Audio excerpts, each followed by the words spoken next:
So when I first started trying to figure out, how to heal my body and like I was trying to get rid of my eating disorder because I thought that's, how it worked. Like surely there's a pill or something I can just take to get this out of me.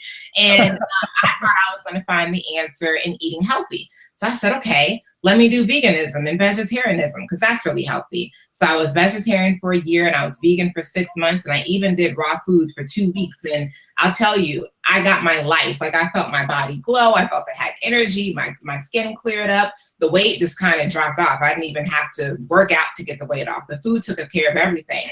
But I still had that emotional component. And that's when I started to realize that even as a vegan, you can be an emotional eater. Even as a healthy eater, you can still have an eating disorder. You can have too much of a fixation on how much health you're getting, on counting calories, or you could just sort of be vegan, but instead of eating the greens and the fruits and the vegetables, you're really eating like the vegan pizza and the vegan cupcake. So having that understanding, I said, this isn't about food at all. This is about me and the relationship that I have with myself. And I had to go in and deepen that connection. So when I started bringing my body to the equation, to the table, and not just making it about the rules of a diet like veganism or vegetarianism, I started to realize that my body had wisdom. So me getting a hunger signal is actually really divine.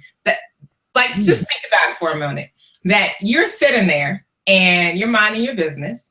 And inside, everything is just working. You don't even have to direct it. You don't have to say anything. Right. It just works itself. And somehow, divinely orchestrated, there's something that goes off that says, when the stomach is signal, send the human a signal, and that human will follow the signal from it's a message that's coming through.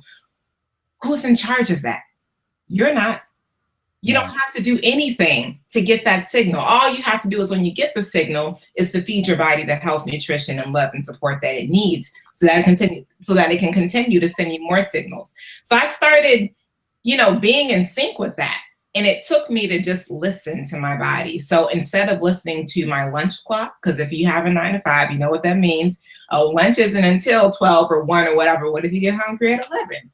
Right. You don't get hungry till 3, so we're constantly going against our body's wisdoms because we're focused outwardly. And it took me to go in to realize that, a lot of the healing and not just eating disorders or disordered eating, but also unhealthy behaviors can start within. But we spend a lot of time looking out for the answer and quick fixes.